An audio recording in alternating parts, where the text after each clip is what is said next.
And it is a great pleasure to welcome to the program Carl Sagan, who has surely been here many times before, and Ann Druyan, who has been here at least once before. They are, as you may well know, husband and wife. They are the authors of the new book, Shadows of Forgotten Ancestors, a search for who we are. And as good a way, Ann, to begin our conversation about this book as any, is to talk about the art on the cover.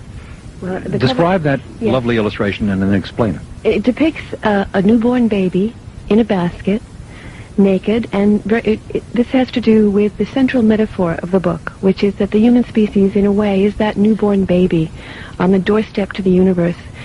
But we didn't come with a note, and what science has been doing over the last couple of hundred years has been making an attempt to reconstruct that orphan's file, that missing data that tells us who we are, where we came from, who our ancestors were, and to what degree they influence who we are right now. All right, I will bite. Who are we exactly? Or rather, how does one begin to tell the story that leads up to this orphan landing on the doorstep of... Whose doorstep is that, by the way? It's the doorstep to the universe, I guess. This book was begun in the height of the Cold War, when we seemed to be on the verge of a fateful interaction between the national ambitions and rivalries of the United States and the Soviet Union, and a world with 60,000 nuclear weapons in it. And Annie and I were concerned to understand how we had gotten into that mess and related messes, and how to get out, or could we get out. And I must admit, when we first started out, I thought maybe it would take us back to the origins of the United States and the then Soviet Union. But instead, we were led on a much longer quest into much deeper time. It took you back at least to the origins of this solar system, if not the total universe. Yes. So, you want to understand national rivalries, okay, go back to the origin of the nation state, but that's only 10,000 years ago, or even less. Humans did not get formed in our present with our present set of disabilities and virtues then. We were the same long before that. And before we knew it, we were not only in the vast expanse of hunter-gatherer time that preceded civilization, but before that, looking at our non-human primate ancestors, and even before that, because so many of our sensibilities and virtues and vices come from the long evolutionary history that our species has experienced. We are here tonight to talk essentially biology and psychology. That is, we're here to talk about evolution and the evolution of man and what has become of him and what he and she are capable of, and what dilemmas we carry with us by virtue of our inheritance, that inheritance being one that we share with the other high primates, the other anthropoid apes, who are off the same common stock, though they are not our direct descendants. Or ancestors. Or ancestors. Did I say descendants? I meant ancestors, of course, nor are we their descendants. But properly to go at all of this, one has to, of course, account for the very emergence of life, or perhaps even for the very emergence of matter. You, Carl, have two identities. You are essentially known to the world as a cosmologist and an astronomer, but you are also well trained in the biological sciences and have always had that interest. Indeed, your book, The Dragons of Eden, which won the Pulitzer Prize, do I have the title correct? Was essentially an account of another aspect of our evolution. A crucial question, going back to your astronomer cosmologist identity, is it true, in fact, that every molecule of matter that presently exists, in a sense, always existed, though not in molecular form? Well, if you ask, does every atom that's in our body or on the Earth... That would come closer, yes. Did that once exist somewhere else? Except for a small number which are the products of radioactive decay. That is, they had parents who were different kinds of atoms. Except for that. But all the matter that there is has always been, in a sense. In a way. We have to distinguish between the kind of stuff that was here at the time of the Big Bang, mainly hydrogen and helium, and all the stuff that has come to be since then. Come to be where? In the hot interiors of red giant stars and in supernova explosions. That's a kind of stellar alchemy that cooks atoms from the simpler ones, hydrogen and helium, to the more complex ones like carbon, nitrogen, oxygen, which are essential for life and still heavier elements. But how do such atoms, Anne, turn into organic beings? Not yet the human being, but how do they turn into even unicellular organisms?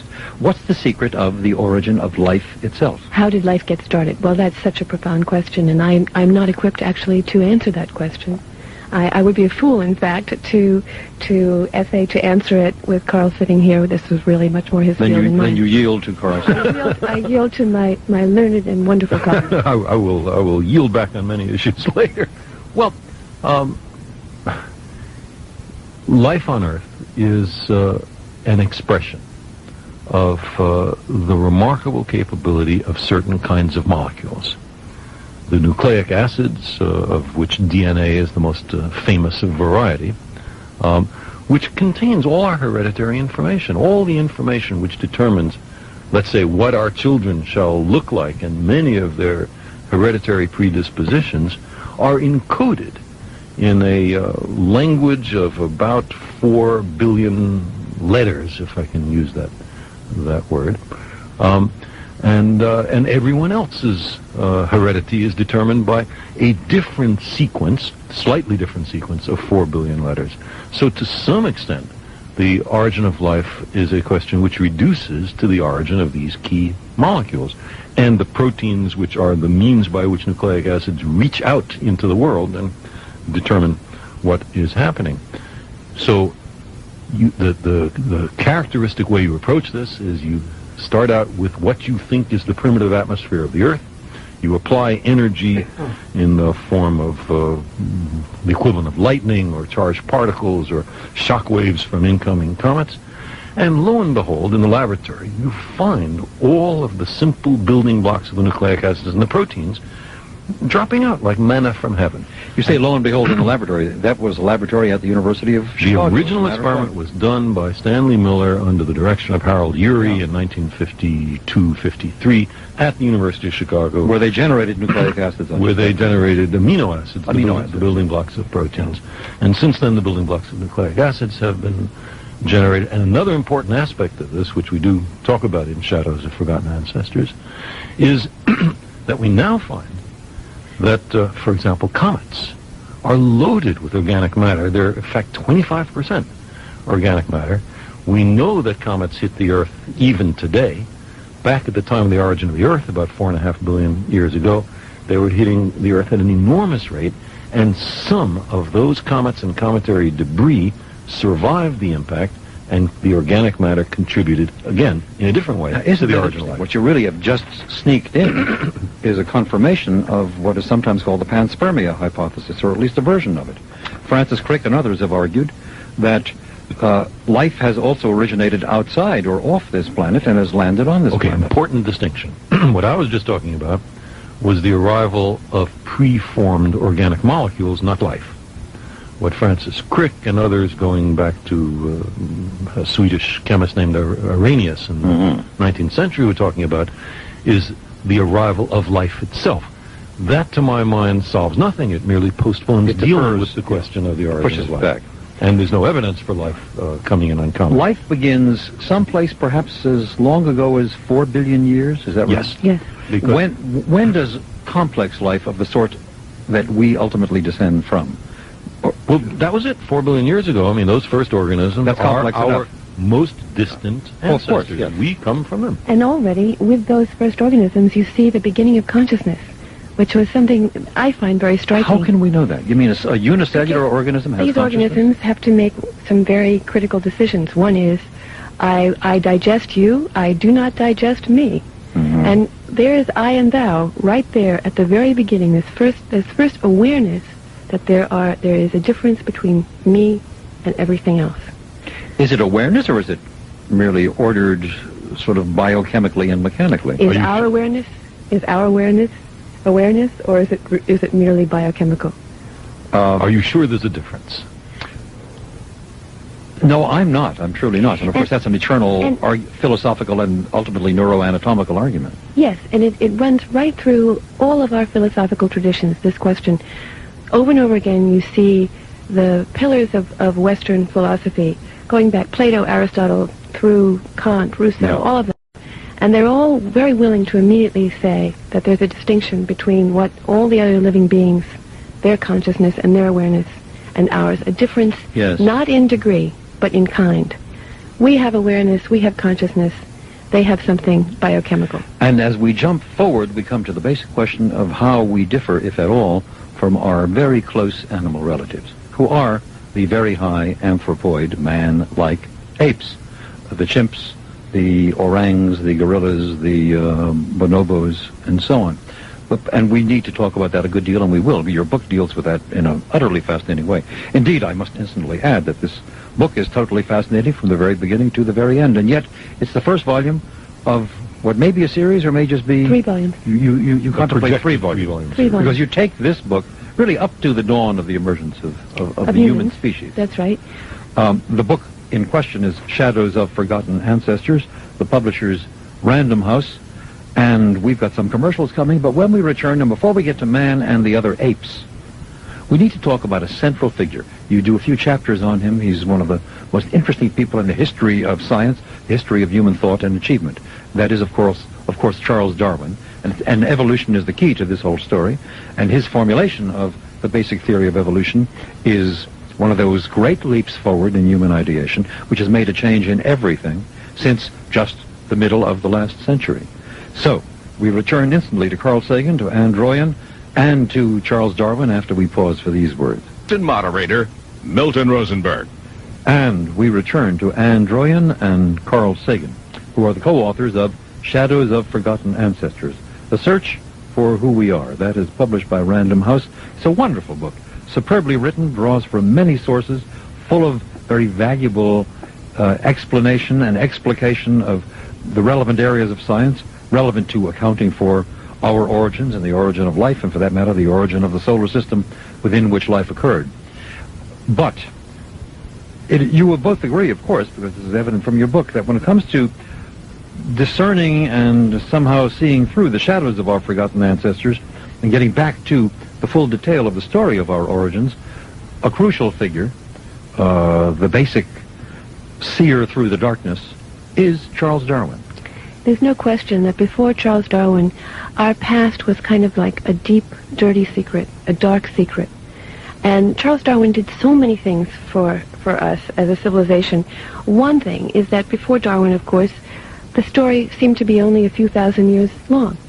And of course, with his great perception, that expanded it to the many billions of years that we now know the story really. The common received wisdom, at least for those who were more or less orthodox in their religious convictions in the Western world, was that all of creation was it either 8,000 or 10,000 years old. It had been figured out by Bishop Ussher, who took the genealogies given in the Old Testament, and he went backwards on the begats. That's right. Came to Adam and Eve. And the wonderful thing about Charles Darwin, the reason we love Charles Darwin so, is that he's right out of a Frank Capra movie. How so? Because he doesn't come to this issue to burn down the barn, to kick the door in, to upset people and their religious beliefs. Instead, he comes as a believer. He was going to be a parson. Mm-hmm. Yeah.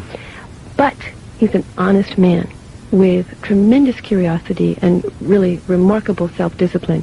And when he sees that the evidence points to a much different story, as an honest human being, he has to not only take the evidence in, but he does this brilliant synthesis of the evidence. And finally, he presents this case, which is irrefutable. And, of course, here's this mild-mannered guy, a sort of country squire figure. His father loved him, but despaired that he would ever amount to anything. Would he be a doctor or a parson? They didn't know. And then he goes on this wonderful trip to the Galapagos, and he begins storing up this data. Comes home, begins to realize that the real story is far different than the traditional religious version. And what does he do? Instead of publishing it and causing a stir and upsetting everyone, he sets about amassing an enormous amount of data about barnacles. He trains himself in biology in a way that he was not formally trained, amasses the data, and then finally publishes it, has this kind of unshakable case to present. And he's a great hero of ours for many reasons, but one of them is that integrity, that decency, which says if it's true, then we must accept it. It's not to be as we would like it to be, but as it really is. And in the process, has a fantastic family life, wonderful relationship with his children, treats his children in a way that years later they remark on how he let them laugh at him, at his expense. He was so secure. He didn't have to be this kind of alpha male dominating the household. And in many other ways, a wonderful friend to his colleagues, a person who had none of the kind of narcissistic concerns about sharing the credit of this discovery with another person. I find a very valuable explanation in this book. That is to say, this is popular science at the best level. Intelligence is always honored, and nobody's written down to, but in fact things are rendered simple by getting to the heart of them, just where you need that kind of intelligent simplification. And I found, Carl, on a page in this book, whatever the page number is, indeed it is page 53, a paragraph which gives as good a statement of what natural selection is, and thus getting to the key idea of Darwin's theory of evolution, as clear a statement as any I've ever seen. And so I ask you to read it. Okay. Here goes. The ability of the environment to nurture and sustain large populations, the so-called carrying capacity, is of course finite. As the number of organisms increases, not all will be able to survive. There will be a stringent competition for scarce resources. Slight differences in ability, imperceptible to a casual observer, may spell life or death to the organism.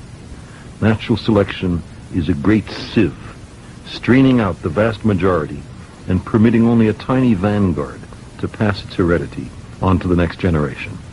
Natural selection is far more ruthless than the most callous and resolute animal breeder in determining the genetic makeup of future generations. And instead of the measly few thousand years since the domestication of animals began in earnest, natural selection has been working for billions. And ultimately, or I shouldn't say ultimately, but up to now, it led to us. Though even that's a kind of anthropocentric judgment. Yes. It suggests that there's something about us which is better than all those other you animals. might just as well say, up to now it led to the 10 million species that are on the Earth today. Or up to now it led to the Drosophila melanogaster. Yeah, melanogaster, absolutely. It led to all the organisms on the Earth today, and who is to say which of them will be around 10,000 years from now, never mind a million. But one thing that one can say, and I am to say, that we are distinctively different. You and I and Anne are sitting right now in a building, sitting in a radio studio, and we're talking into microphones, and we're being heard by many hundreds of thousands of others. And no chimp has built buildings or microphones or next radio. to us is a piano, which has been in here for the last few months. That's all quite true. But and we're talking in a language that is far more rich and complex than any other animals, even our close ape neighbors can manage. But cold comfort. Aren't we then superior? Cold comfort to get from that. Because if you go back 10,000 years ago, no radio, no microphones, no building, no piano, and yet humans are here and biologically, as far as we can tell, identical to how we are today. So being able to build a building or a piano or a radio, or write a book like Shadows of Forgotten Ancestors cannot be the defining characteristic of humans. If there is a defining characteristic, it surely isn't the modern technology, because humans existed long before that technology. But then it must be some defining characteristic which has enabled the kind of great leap forward that we've taken in the last 10,000 years. Well, we share 99.6% of our active genes with chimpanzees. Yeah, that's a real stopper. That's a real stunner, isn't it? Yeah. So it's a 0.4% difference. Now, I think we have more intelligence. So it's a difference in degree, not in kind. But that little increment in intelligence, the net result is everything you see around you. And so we like to tell ourselves how wonderful we are because we've accomplished all this. But in fact, I think that we are far more a part of the fabric of nature than we care to admit to ourselves. And when, all of these Western philosophers have said, well, we have religion, we have ethics, we have politics, we have art, we have dry cleaning, we have things that none of these other creatures could ever possibly have, and that's what makes us special. We have indoor toilets. We have indoor toilets. Some of us. Some of us do, but not all of us not do. all of us and do. not all, and a lot of our human ancestors did not. You know what Aldous Huxley said about this? Shortly before his death, Huxley wrote an article for some popular American magazine talking about how the world has improved since he was a young man, and he gave 10 major improvements. The first of them was deodorants. Really? He said when he started in life, people smelled, and they no longer do, at least not in the circles in which he moves. It's a very interesting question, by the way, why we've decided that that body odor is offensive, because surely chimps do not decide that their body odor is offensive. And as we talk in the book, there are certain molecules in I don't want to be too vivid in human underarm perspiration. Yeah. That are sex attractants in related species, and so you wonder if that offensive odor that Huxley didn't like played a vital role in the propagation of the species that led up to Aldous Huxley, but many generations earlier. And I have a theory, which is that Huxley was not really decrying body odor as it exists on the skin, but the mingling of body odor with wool and cotton and linen and all those other fabrics in an age, by the way, where dry cleaning was not up to the state that it is now. And so I think that we created the need, first of all, not to smell like animals, and then we also created the clothes that make us probably smell worse than we would have ordinarily. And then we talk about how isn't it great that we have deodorants, but we created that need for deodorants also. Just a theory of mine. It's a very interesting one. But clearly, whether it only began to happen 10,000 years ago, or 20,000 years ago, or only happened over the last 500 years, we have transcended our animal heritage. We've become very different from what we were 10,000 years ago. Those are not identical statements. To say that we've transcended is a much stronger statement than to say we've become something we were not before. We live differently than our grandfathers to the nth living 10,000 years ago lived. Yes, but that's probably... We live differently than our grandfathers, period. Yes. I mean, yes. The changes in my lifetime, my 43 years, are truly radical. Yeah. And my grandmother, who lived to be 102, her lifetime covered everything from the fastest you could go would be in a sailboat or on a horse to the Concorde. And beyond that, and to Voyager. So, yes, there has been radical change, but that radical change cannot be defining, because my grandmother was just as human as I am, and her grandmother was too. To be sure. That doesn't work. There are so many questions that are in the air at the moment, and a crucial one, and one that your book directly addresses, is just what we've got in common with and how we differ from those near anthropoid relatives of ours. And there's been much study of primates, chimpanzees, gorillas, orangs, gibbons, bonobos in more recent years. In fact, Franz de Waal, whom you quote a good deal, was on this program perhaps a year ago together with some other primatologists who were meeting in Chicago at the time. I think when we return from some impending commercials, one thing they don't have in the rainforests of Central Africa, where these various primates still flourish, more or less. After those commercials, we need to talk about primate studies, not only in terms of what they tell us about those primates and their lives, but what they tell us about ourselves. And we'll be directly back to Carl Sagan and Ann Druyan after these words. And we return. Why did I say retold? Because there's a story that needs telling, and you will shortly tell it. We return to Carl Sagan and Ann Druyan. Their new book, Shadows of Forgotten Ancestors, A Search for Who We Are, is published by Random House and is readily available wherever they sell real books. And it's one you will certainly want to read. The writing of, the popularizing without cheapening of science and of the scientific vision is a very, very difficult thing to do. And the two of you have done it superbly here, and that's no great surprise to me because you've done it before. Let us come to primate studies, to primatology, which you are so interested in and around which you build so much of the second half of this book. What can we really, before we go to particular studies, what really is the value of looking at all of those other apes? Well, first of all, thanks for the very kind words about the book. Coming from you, it means a great deal to us. We look to the primates, of course, because, as I said earlier, we share so much in common with them. We're genetically so similar. And it would be foolish to think that there wouldn't be something to learn from them.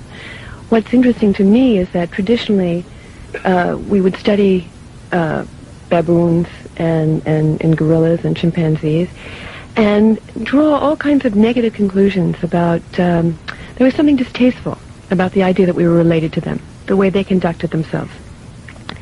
What more recent primate studies, ones that have been conducted with greater sensitivity and understanding of the natural social organization of these beings, reveal, is that it's not just the brutish and dominance, hierarchy, artifacts of that culture that we share, but also there are traits of real kindness, compassion, ethics on a moral order which I think is demonstrably superior to our own ethics. Well, tell me what to look for when I go again, as I have rather often done, to what I take to be one of the most fascinating corners of Chicago, namely the Great Ape House at the Lincoln Park Zoo, where you've got a large colony of chimps and of gorillas, and separately maintained a colony of orangs.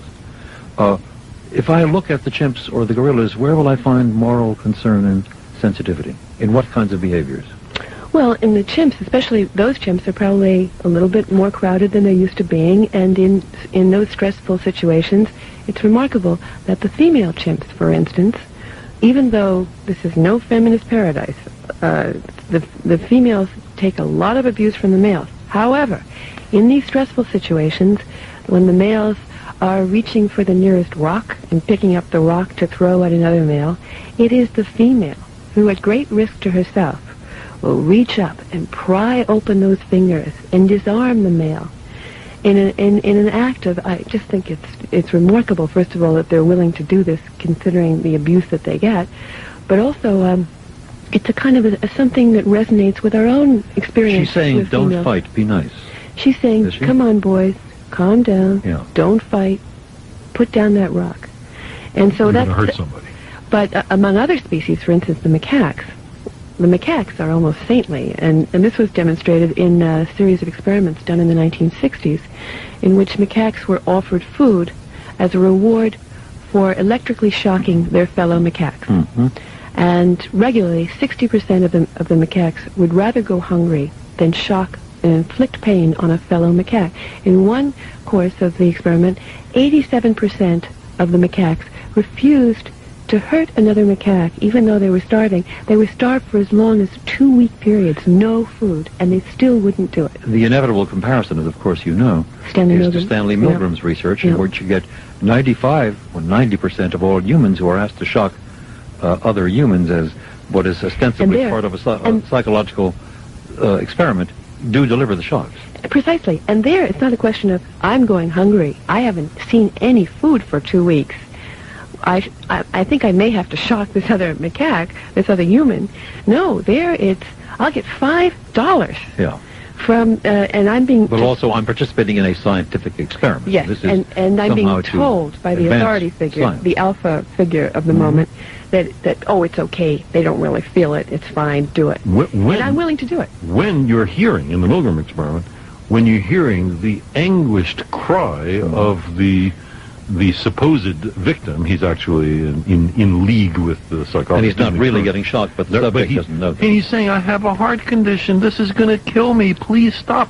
And then some of Milgram's subjects are reluctant to go on, but as long as Annie says, the authority figure says, oh, the experiment must continue, the responsibility is mine, then they, oh, okay, fine, I'll shock this guy to death, no problem. You know, I must tell you a small side note. I don't think I ever told you this. Milgram did those studies at Yale when he was an assistant professor at Yale, and I was an assistant professor in the same department. And in fact, he came to us really rather aghast at how much shocking behavior, how shocking was the shocking behavior of his subjects. He had expected far more of them would quit. Yeah. And he wasn't sure he should go on, but he was urged by, not so much by me as by some others, to go on because he was on to something interesting and new. What he was on to is man's capacity to injure others. You're now saying that, at least compared to macaques, we have a greater capacity to do intraspecies harm than they do. Well, if the experiment is reversed, if macaque scientists were offering the same deal to humans, it's very clear that we would not be, Milgram experiment shows, we would not be as compassionate to our members of our species as macaques are to theirs. So the argument that humans have some monopoly on ethical behavior and all these other animals are just beasts and beneath contempt is clearly a human conceit. It's wrong. And how many other of the purported distinctions of humans are also wrong when we take a close look at how animals behave?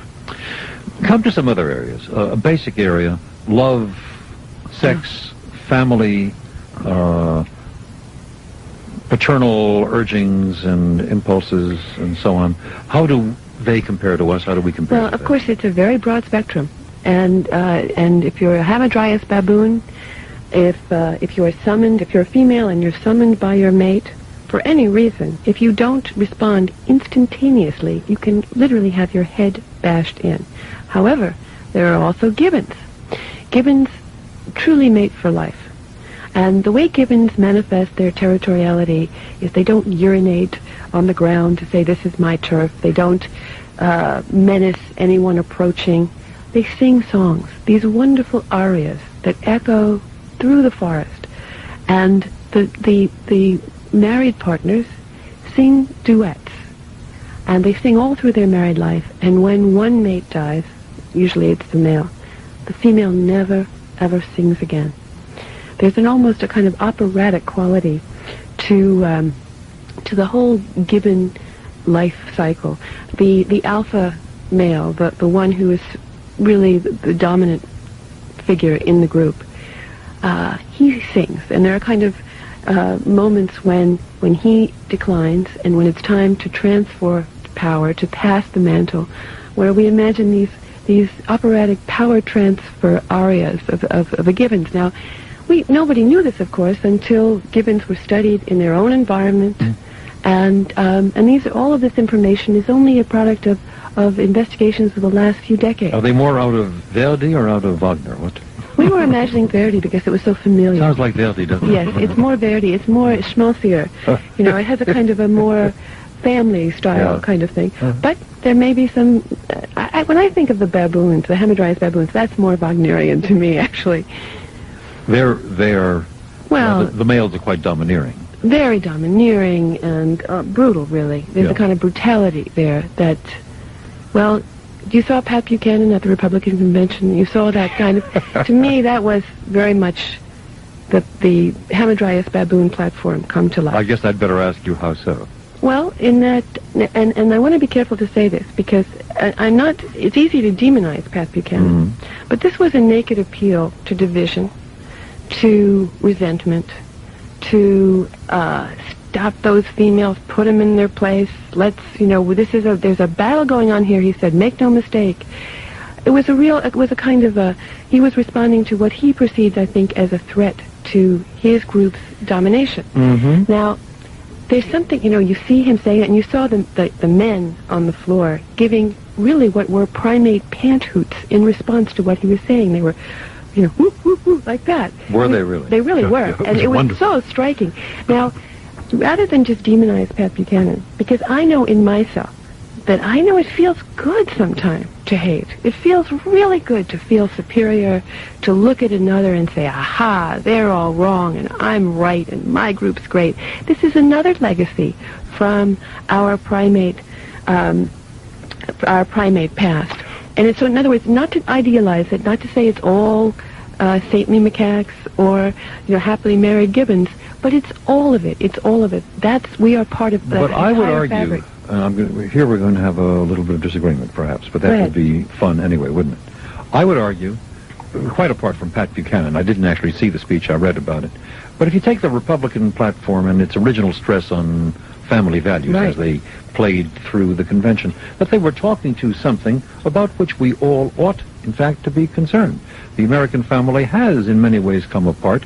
The ultimate measure is that children are at risk, not only children of the ghetto, but American children generally, who are badly parented compared to how they were parented half or a generation ago, who are less educated than they ever were before, and who live in a world that grows increasingly violent and dangerous to their very survival.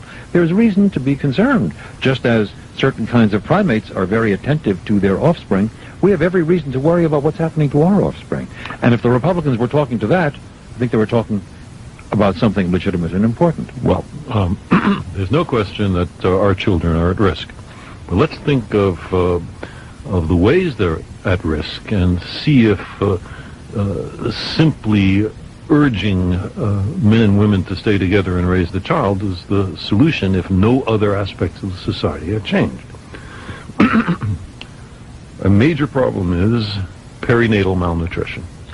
Around a few months before birth and the first years after birth, if you don't have enough to eat, you get permanent learning deficits, you have attention problems, you have social compatibility problems. This occurs in people of every ethnic group, and it's a lifelong disability.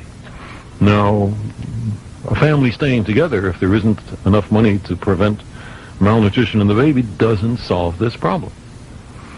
Another problem is the extremely poor quality of education in many parts of America, especially in poor neighborhoods.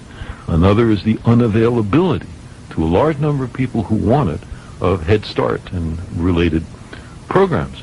I could go on, including the fact that the United States is not best but 19th in the 23rd world. now. 23rd now, even worse, We're slipping. in combating infant mortality.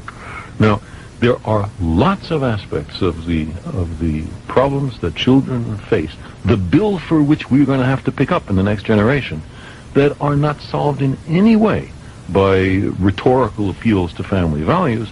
They can only be solved by the government helping these families, because it's not a question of, even if you didn't have a compassionate bone in your body, just a simple cost-benefit analysis would be sufficient to show it's in the national interest to prevent these disabilities in children. Yeah, I mean, look at what Pat Buchanan was doing 10 and 12 years ago for all the last decade. I never heard him say, let's peel off a little bit of this money that we spend keeping the military-industrial complex going to the tune of $1 trillion. Let's peel a little off, and let's fund Head Start. Let's not pretend that ketchup is a vegetable.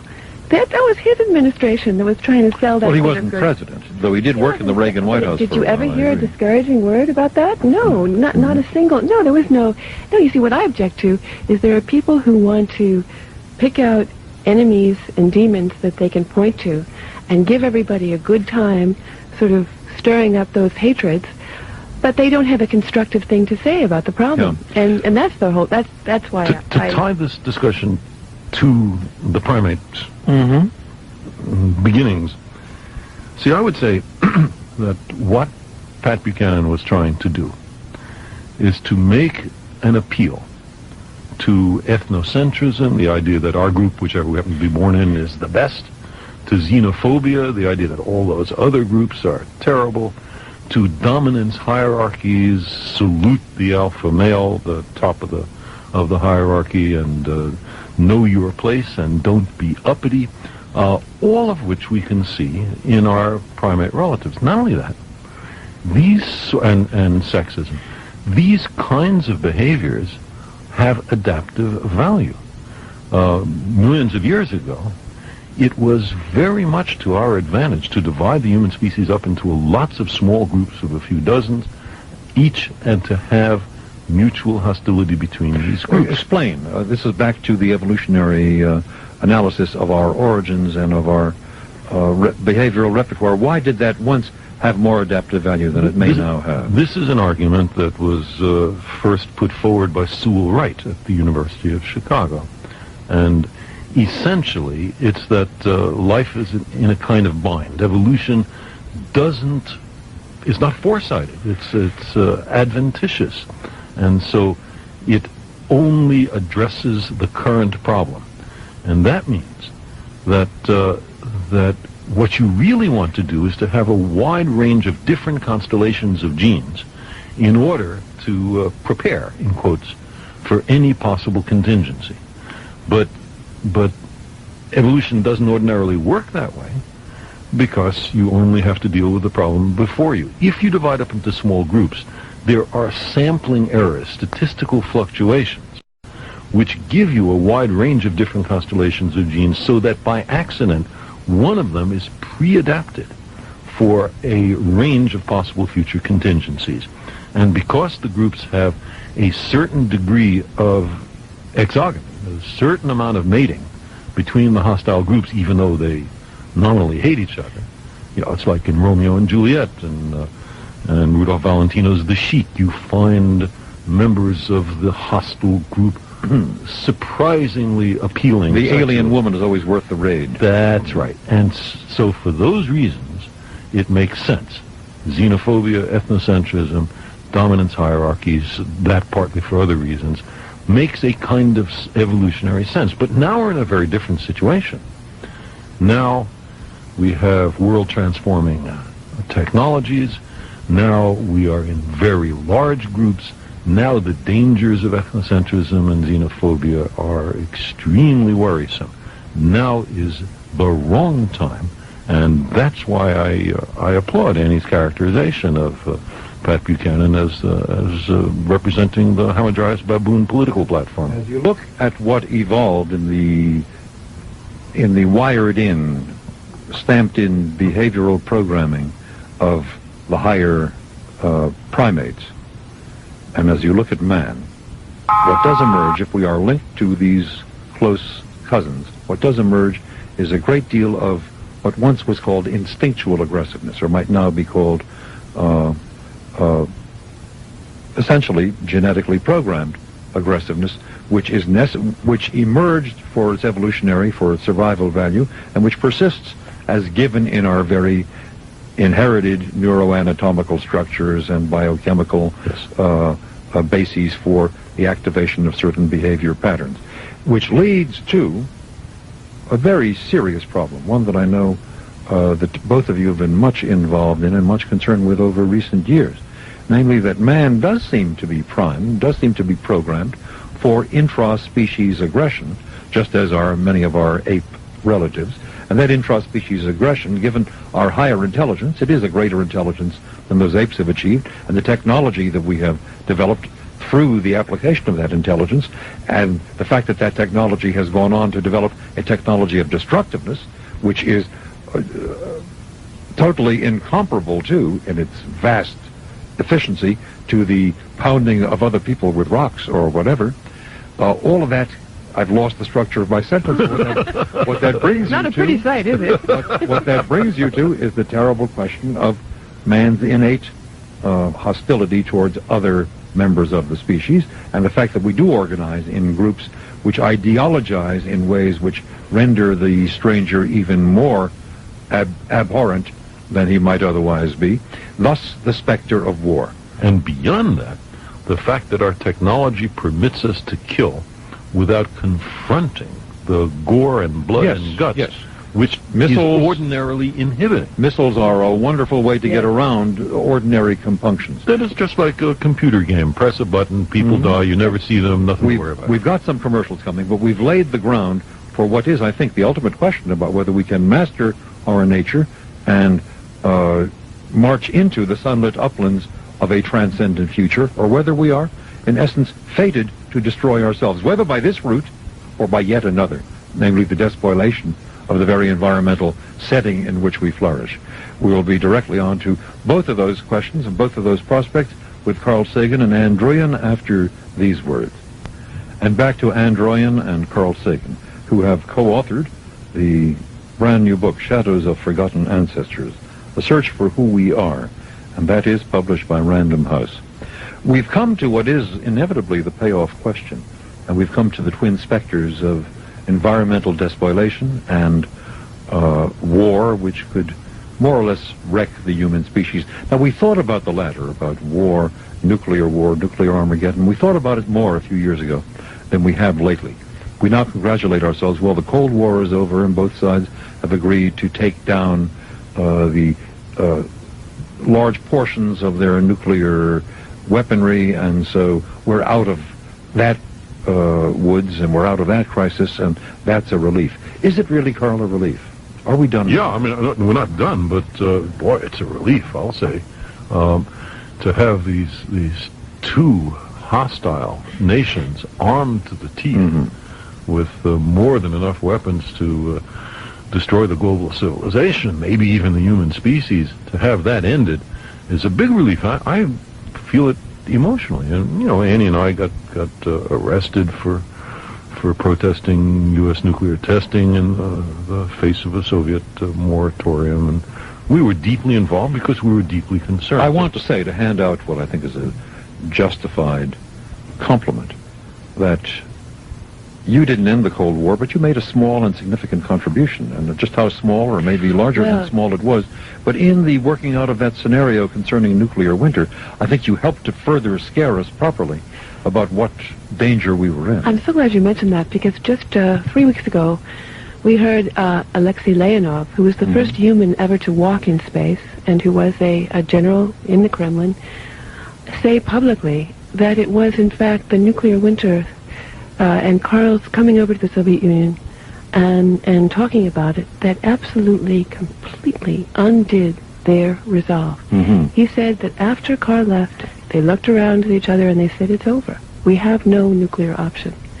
And he asked this vast audience of astronauts, cosmonauts, and aerospace people, did they realize that Carl and the nuclear winter was really the key in their changing their way of thinking? And I was tremendously proud. Yes, I hadn't heard about that. Well, it's all the more striking. Thank you both. But to try to respond patiently, as precisely because we are smart. And no other species has done so much intra-species killing as we have done. Well, no other species except some of the social insects has war at all. I mean, the chimps have, they have skirmishing. They have, to make a bad joke, guerrilla warfare. But there's no main force combat. We're the only ones who do that. So yes, you might say, this is such a dangerous sign, and of course it is. But I'd like to indicate how we view this in shadows. There is, as we've been saying, a range of propensities in us, often mutually contradictory. For xenophobia and ethnocentrism and sexism and aggression and violence, but also for ethics and love and altruism and tender care for the young and foreseeing the future and making tools and all of that. They all simultaneously reside within us. Think of society as a kind of stencil, which gets placed on top of the propensities, and the little holes permit some propensities to come out, and others are suppressed. Different society, different stencil, different constellation of predispositions that are permitted to come out. Our job is to design a society in which the propensities that are permitted to come out are consistent with our survival. Now, you might say that's really tough to do, but there are true reasons for hope. Think of the changes that have happened just in the last few centuries, that is on timescales much quicker than any possible evolutionary change, and therefore that must reflect what those propensities are. It used to be, not very long ago, all over the planet, that monarchies bowing and scraping to the alpha male was the standard political metaphor and construct. Now, and supported by religious and political leaders and philosophers and Aristotle and everybody. Now, except for a few pathetic echoes of pomp and costume in England and a few other places, it's gone. No one thinks that the divine right of kings exists. We have moved beyond that. Think of chattel slavery, the idea that some people naturally and by right and by divine fiat own other people. Aristotle thought it was terrific. All sorts of clergymen thought it was terrific. We fought a war over it here. No one believes that anymore, or hardly anybody. Chattel slavery has essentially disappeared. For those reasons, and the end of the Cold War is another hopeful sign, and the greater awareness about sexism, the improved standing, still far to go, of women. All of this is a sign that we are capable of the most profound change. You might have thought that with dominance hierarchies so important in our nearest relatives, the chimps and the bonobos, that we were wholly unable to emerge from that. But that's not the case. We are very malleable. We can bring out the best in us, and it's our job to design societies which bring out the best and suppress the predispositions which may once have served a role, but now are obsolete. There's a wonderful quasi-philosophical and also biotheoretical question that follows from this. You're saying we've got the capacity to surpass the impulses or the stimulus response patterns that are stamped into us neurologically, biochemically. Is that we have volition, will, and the capacity to alter our nature or to select which portion of our nature will and which portion will not be honored by a matter of through a process of conscious choice, is the same, since we've been looking at parallels between ourselves and our near animal neighbors, is the same possibly true of any of those higher apes? Well, I think when the macaque decides to forego the reward of the food, to go hungry, rather than to hurt a fellow macaque, that's a moral choice as valid and as impressive as anything that we've come up with. So, I mean, I think it's one instance. It's impressive, but if you look at the actual way in which, say, chimps or gorillas or bonobos live, do we see any evidence that they are able to honor the better angels of their nature and put aside?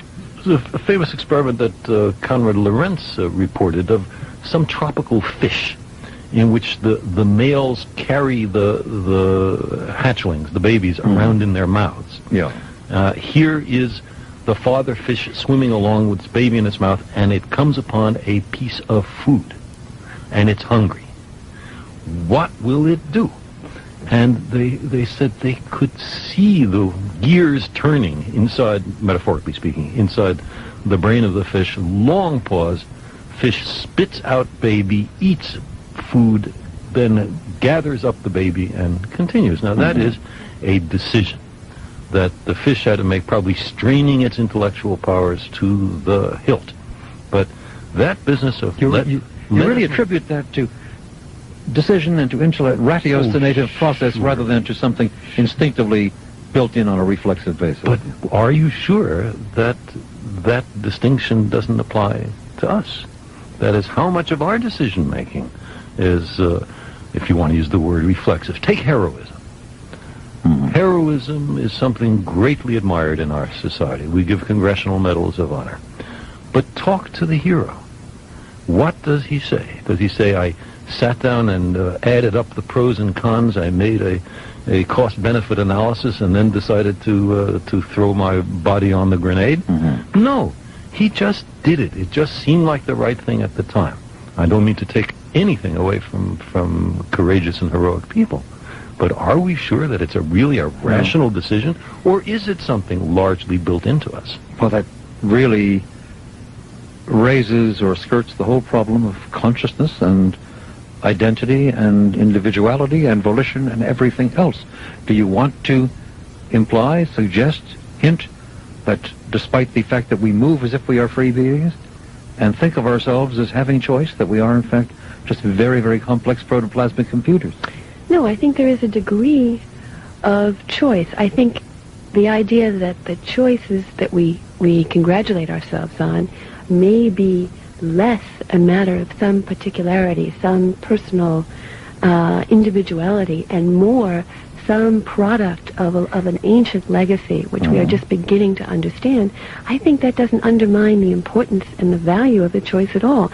You see, one distinction that I think does apply to humans is that we seem to have this overwhelming need to distinguish ourselves from everyone else. We keep saying we're the only ones who do this, we're the only ones who do that, we are better than they are. That in itself is something that's very similar to other primates, that need to make our group the group that, we're the good guys, we know what we're doing. But I think it may be a delusion, and if I do something heroic, I want to understand what it's really about. I don't want to just pat myself on the back and tell me it's because I'm just such a wonderful person. I want to really understand all the integuments of that act. And I think that it may have a much more ancient lineage than we're prepared to admit right now. We have in this new book of yours, Shadows of Forgotten Ancestors, only the first of a projected 3-volume work. I want to hear a little bit about those other volumes in just a moment. First, I do want to now say that we're opening the phone lines. And shortly after some commercials, we'll start taking telephone calls. If you want to join us, now is the time to give us a ring to pose a question or offer a thought. 591-7200 is the number for conversation with Carl Sagan and Ann Druyan, authors of Shadows of Forgotten Ancestors. 591-7200. The area code, of course, is 312 if you are calling long distance. Now is the time to call. The lines are open. If you don't get through, do please call again shortly after we say goodnight to some prior caller. Say a word or two about the other works to come. This book takes us only, in essence, to the dawn of the human species. That's right. And if we are to really understand ourselves, there's a long period between the beginning of humans and the beginning of civilization that we have to understand. That's the time when we humans were hunter-gatherers, no fixed abode, no property, small itinerant groups, just like the chimps. But if we can judge by contemporary hunter-gatherer societies, some very great and important differences. And that's one of the jobs that we... So you're going to pick up the story in the next volume at about 200,000 years ago. Something like that. And that's the second volume. That's the second. And where do you end the second volume, and what happens in the third?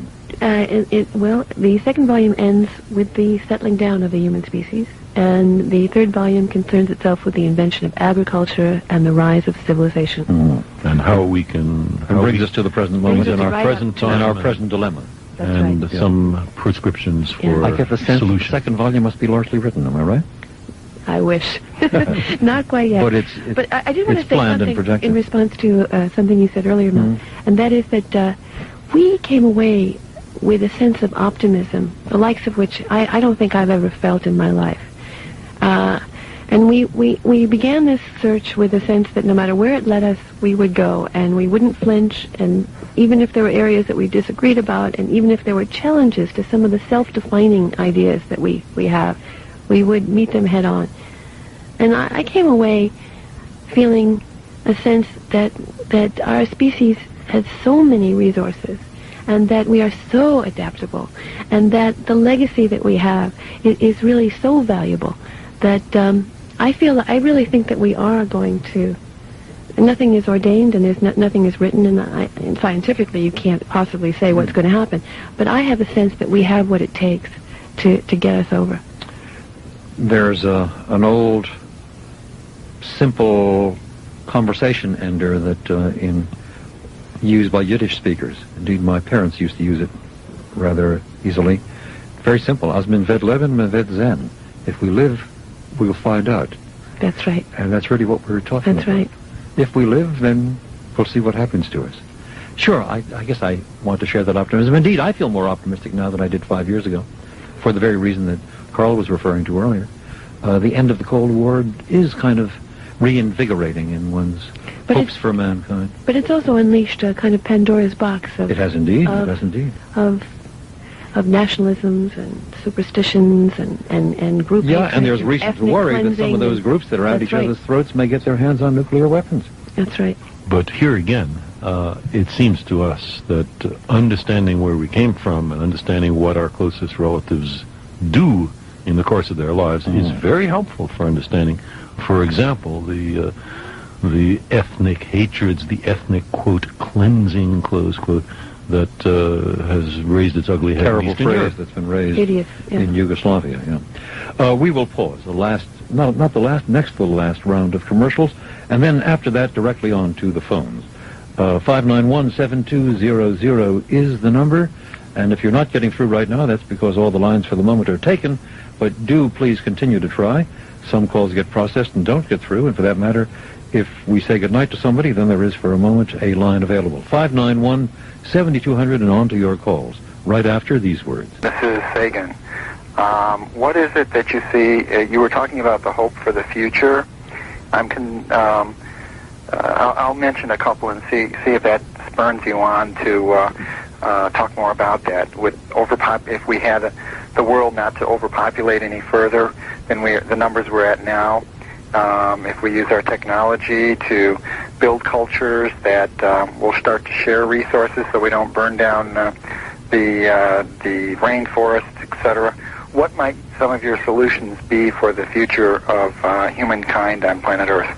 Well, the basic question, to restate it, is what should we do now? Well, I'm really glad you asked that question. That's a wonderful question. Let's talk about population. Now, there is something called a demographic transition, which seems to be applicable to every culture on Earth. And that is that when you raise the status of women, when women are educated, when the per capita income is just slightly higher than what it is now, you find a precipitous drop in the birth rate. Now, this is remarkable how true it is in cultures, in all the cultures of Earth. And it's not enough just to raise the per capita income, because if you do that alone and the status of women remains low, then you find that the birth rate does not drop as swiftly as you want it to. So one of the things that I would do, and this comes from a whole variety of sources, research in working on this book, is I would say if there was only one change that I could make on Earth, it would be to raise the status of women to absolute equality with men. Women have a kind of mediating influence on men. This is true, males and females in non-human primates, and they tend to be more long-term in their thinking. They may have their own raging hormonal imbalances, but not the kinds that men do. They're not inflicted with this overdose of testosterone, which makes them want to beat up anyone who gets in their way. And so I think that if I could just do one thing, it would be to change the status of women. I'd really be interested to know what Carl has to say. I entirely agree with that. I want to stress we're not talking about giving political power to a woman prime minister who has managed to beat the men at their own game. We're talking about the empowering, the equality of women across the boards. And on the demographic transition, what we're talking about is not raising the per capita income of everybody, but of the poorest people, because it's the poorest people who have the largest birth rate for reasons which are well understood. Our thanks to that caller, and we'll go quickly to another on 591-7200. 591-7200. You are on the air. Good evening. Good evening. Yes, sir. Carl and Dan, you two strike me as a couple of true believers who are no more willing to question the theory that you base your beliefs on than were the ministers of the 19th century whom you so roundly criticize as being closed-minded. I'd like to raise a couple of questions and see how you respond. Sure, fire away. Regarding this theory. Number one, how do you explain the switch from asexual reproduction to sexual reproduction? Well, first off, let me say that in no way challenges the validity of biological evolution, whether we're able or unable to explain the fact that many species, by no means all, reproduce sexually today. The Darwinian concept of evolution and natural selection is profoundly verified, not just by the fossil record. Well, where are fossils in transition? Excuse me.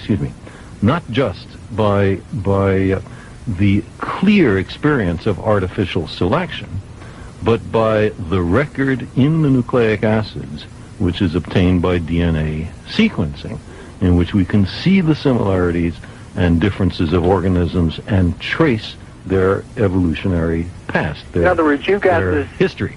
Theory with a gaping hole in it. There's no gaping. It doesn't cause you to question the theory. There's no gaping holes.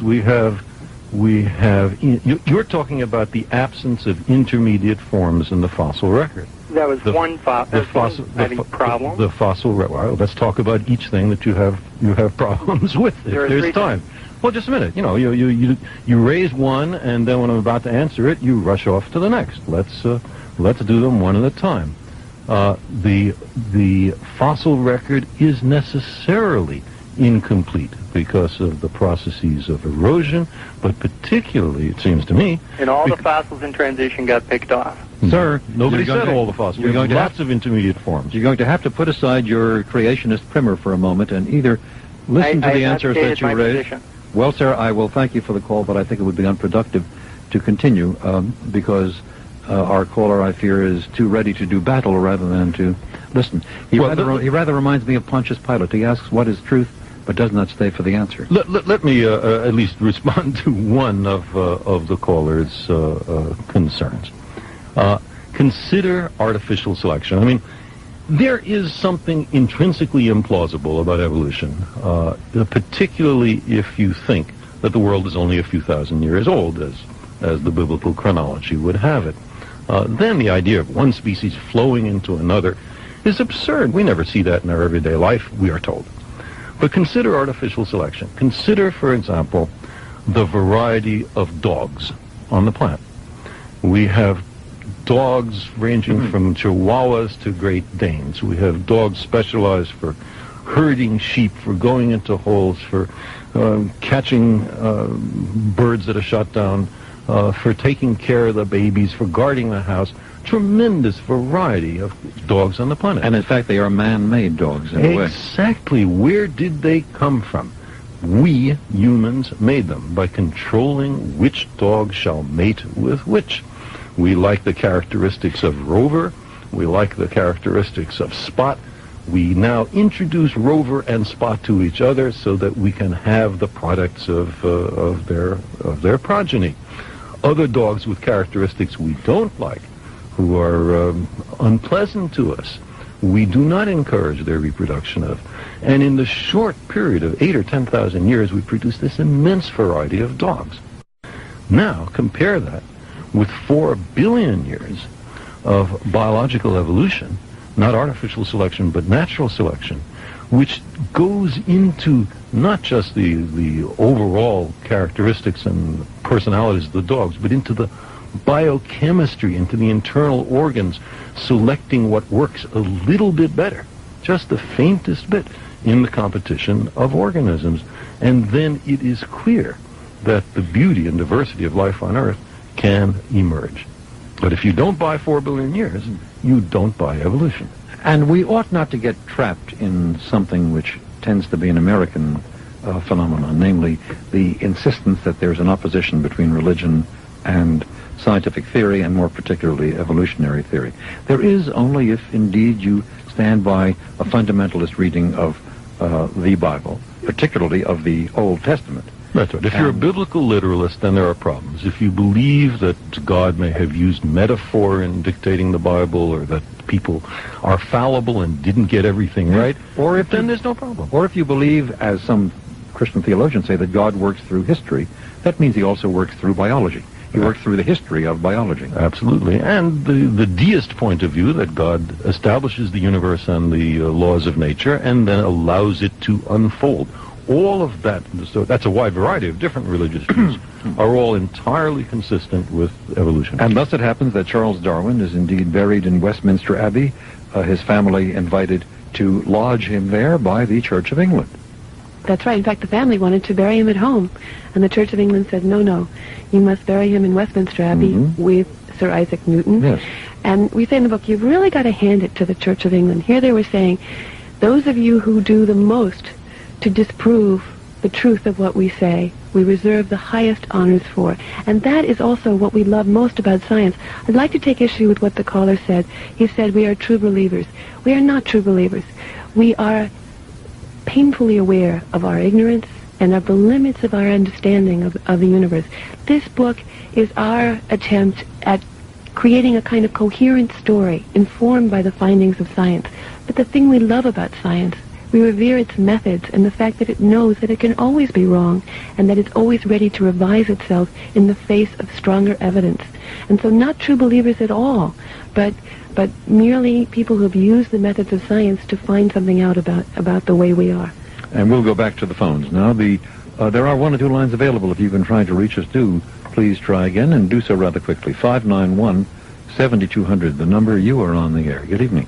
Yes, sometime before 10 o'clock, both of your guests made mention of Pat Buchanan's speech during the Republican convention, and how that related to certain primal reactions, certain primal environments, for want of a better term. How do you respond then to the actions that occurred in the Los Angeles riots earlier this year, and how do they fit into that same pattern? If you're going to evaluate Buchanan in that way, how do you evaluate the riots? Well, before my guest responds here, let me get a fuller sense of your own answer to your question. What meaning do you put on the Los Angeles riots? Well, I think they fall into the same.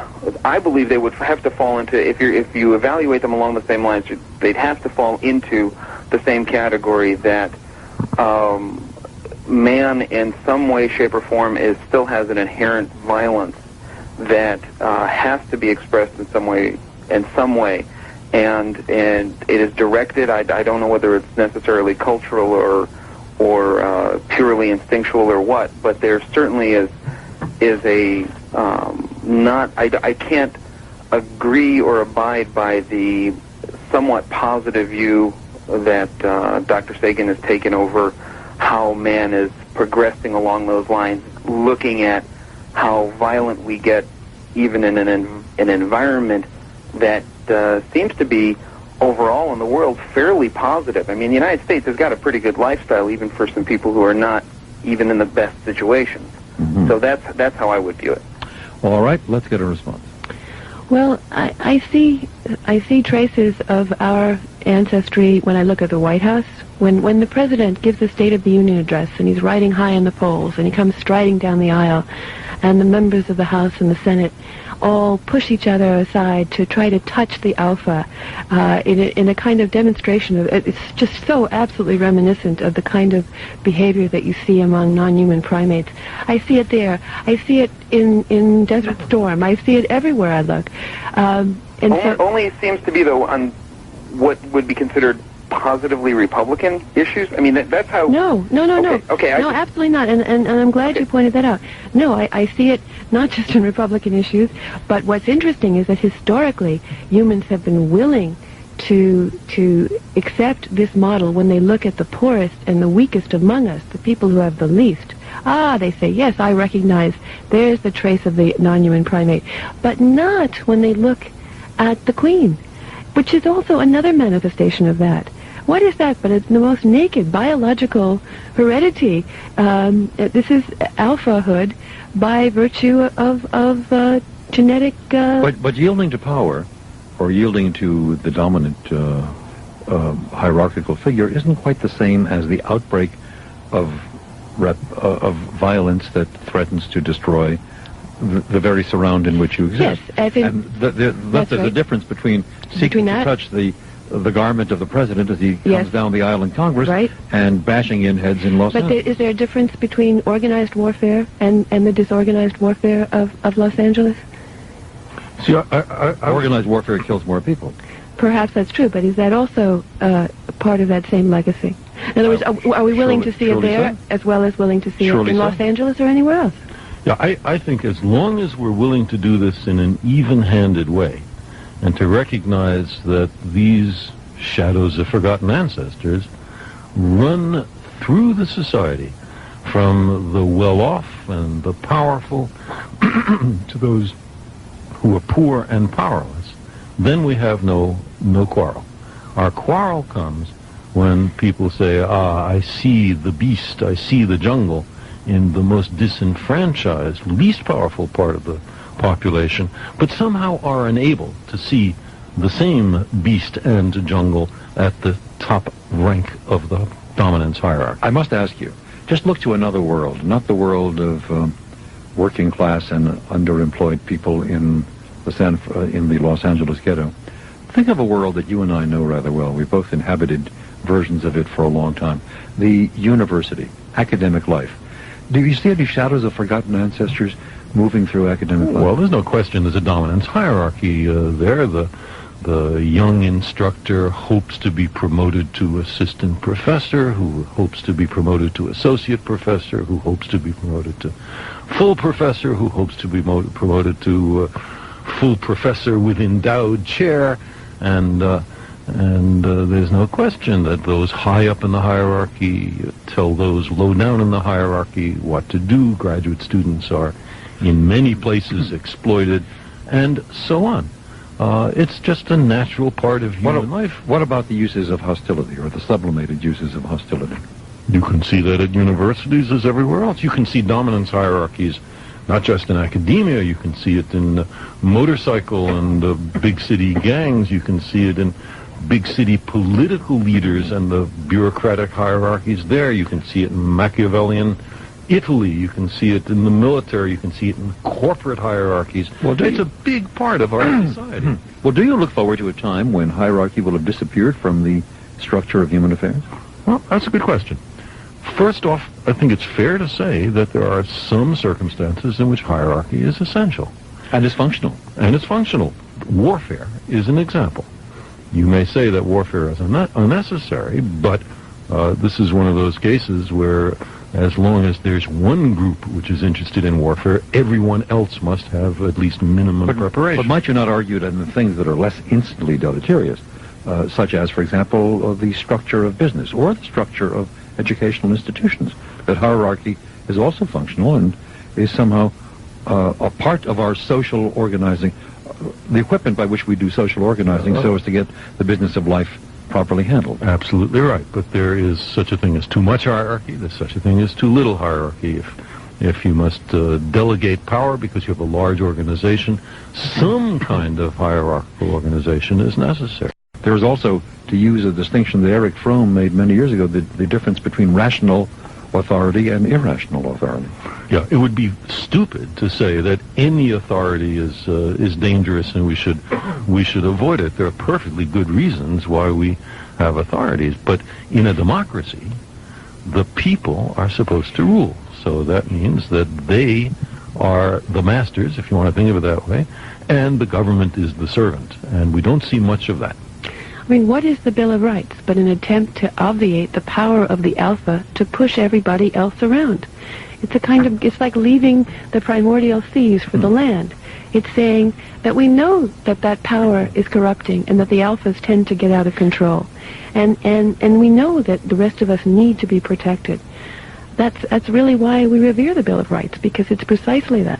I think a footnote is required. You've both often made reference tonight to the alpha. Your reference, of course, is to a terminology used by primate researchers as they observe primate bands. And using the first letter of the Greek alphabet to denote dominance, the dominant male in the group. The dominant male. There are female hierarchies, but they tend to be less hierarchical, which is another reason why women should be shoulder to shoulder with men. We will pause. The last quick round of commercials, and then we'll be directly back to Ann Druyan and Carl Sagan, authors of the new book, Shadows of Forgotten Ancestors. And we'll go instantly back to the telephones, 591-7200. You are on the air. Good evening. Yes, good evening. I have a two-part question. Would your guests support medical experimentation on primates as a way of solving human illnesses and disease? When you take a baboon liver out of a baboon and give it to an infant child, it's great for the child, it's bad for the baboon. And from what I hear you say in the first hour, that could be a very ethical, upstanding, altruistic baboon. Second question is, shouldn't you support, or shouldn't it not appall you to have human experimentation on humans to save that ethical, upstanding macaque that has 99.4% of our genes? I'm sorry, I just don't buy the argument you're putting forward. I'm not sure I follow the second part. Well, a couple of things. First of all, nobody said that the baboons were particularly ethically upstanding. Oh, well, macaques then. Okay. Macaques are the ones who didn't torture each other. And the macaques don't share 99.6% of our genes.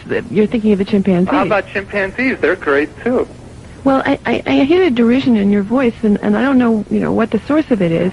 Well, but what I'm saying is this: are you saying that the experiments are not true, that what they found is not true, that they're not reproducible, no. Or are you saying that it bothers you to think that you may have more in common with them than you ever thought? No, my question to you is a very simple one. Do you support, let's say, killing a chimpanzee to save a human life? It's a very simple question. That is a very deep question. And I don't have a glib answer for you. And it gives you that much pause. Yeah, it gives me it really pause. Just as you can ask the question, does it pay to have one human give up his or her life for another? And under what circumstances is that fair and just? How about giving it up for a baboon? Does that give you the same moral pause? No, it doesn't, in part because we are much less closely related to baboons Well, how about a gorilla? than we are to each other. Let me try to give a more general answer. Okay.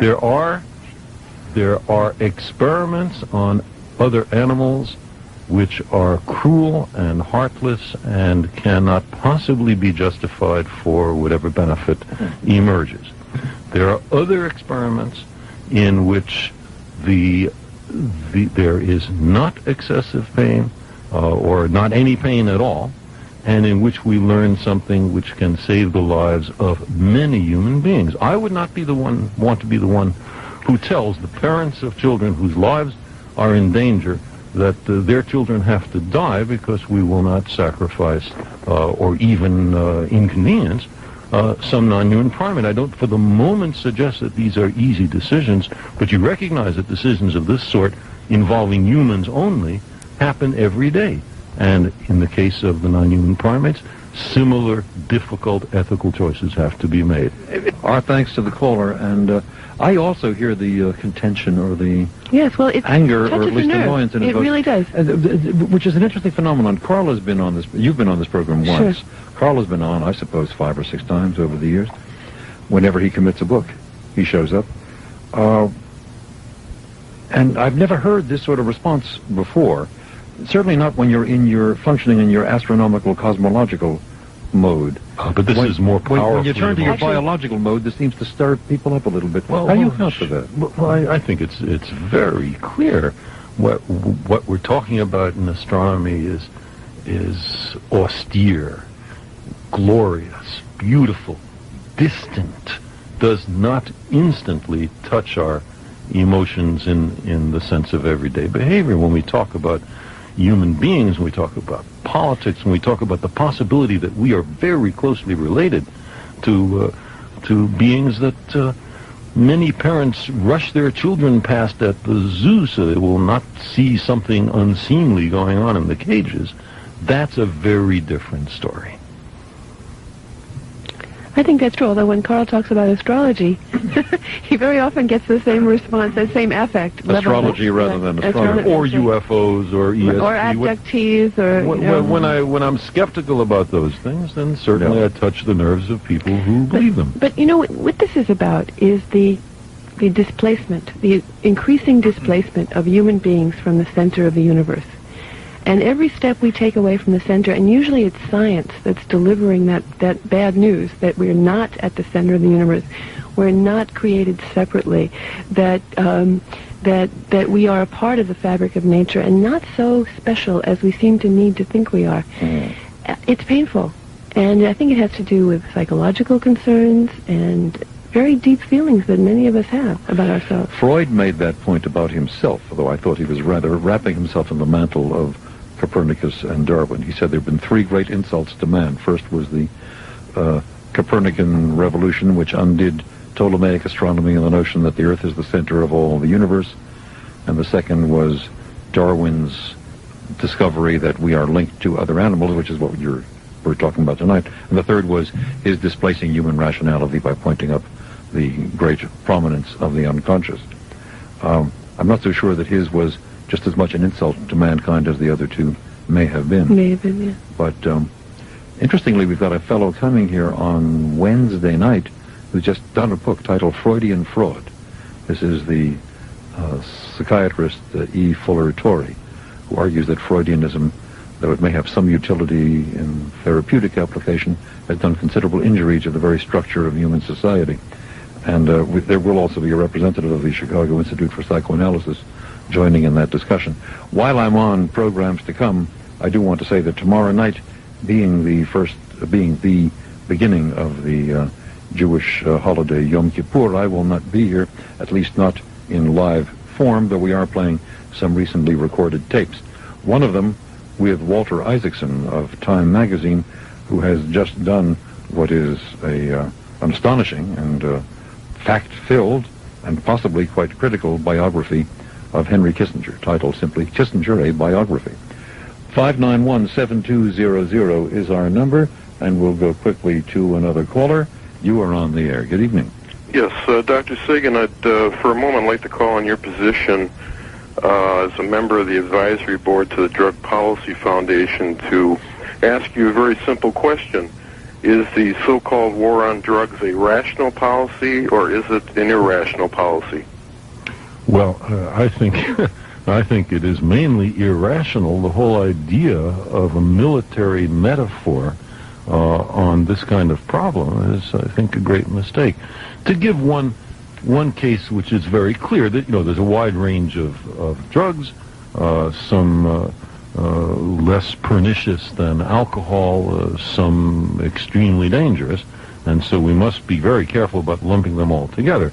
But let's consider the following case. There are, all over the country, there are people having terminal cases of cancer or AIDS, who are given, for example, huge doses of chemotherapeutic agents, which force them to be nauseous, to be unable to take food, which then leads rapidly to their dwindling away because they can't eat. Now, it's well established that marijuana counteracts this nausea, and in the few cases where it's permitted, which it's done illegally, remarkable benefits accrue. Is it rational to forbid patients who are dying from taking marijuana as a palliative to permit them to gain body weight and to get some food down? It seems madness to say we're worried that they're going to become addicted to marijuana. There's no evidence whatever that it's an addictive drug, but even if it were, these people are dying. What are we saving them from? So that's an example of a highly irrational official government position on at least some parts of drugs. We could argue, case by case, molecule by molecule, but at least some parts of it are clearly irrational. As a footnote to what you just said, it might be noted that 2 months ago, a 70-year-old grandmother in California was raided in her own kitchen cooking marijuana cookies to be given to AIDS sufferers. And she's facing 5 years in prison. Quite a term for a 70-year-old grandmother, I would say, and indicating the irrationality that you just pointed up with respect to marijuana as medicine. Sir, I thank you for the call. Thank you. The conversation just took an interesting and unexpected turn. I wasn't aware of your being on that commission. Well, it seems to me the injustice is so great that if I can, help a little bit, I'm happy to do it. The idea of demonizing everyone who takes officially unapproved molecules, but encouraging the taking of officially approved molecules, chiefly ethanol, seems to me very odd. How do we decide which ones are safe and which ones are dangerous? The number of people who are killed by ethanol every year is in the hundreds of thousands. The number of people killed by marijuana, including all uses of it, is, as far as I can tell, zero. Does the policy reflect the realities? We are almost out of time, and in our conversation we've dealt with certain aspects of this book and not yet others. In the space of 45 seconds, what particular theme or what particular area of scientific exploration that we haven't talked about at all Yipes. should we at least put on the record right now? Wow, quick, help, Carl.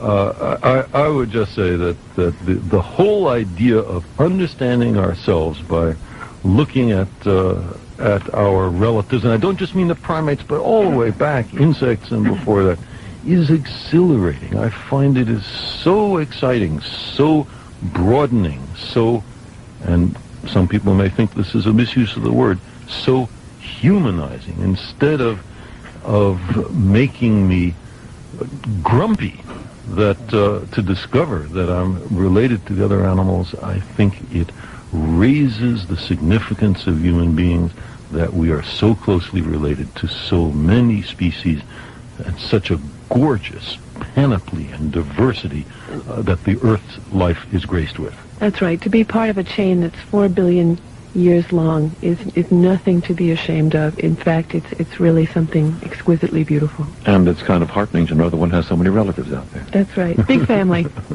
The book by Carl Sagan and Ann Druyan that we've drawn from tonight is just published by Random House. The title, Shadows of Forgotten Ancestors, A Search for Who We Are. It's been a delight to have you both back here again. Thank you For us too. so much for joining us.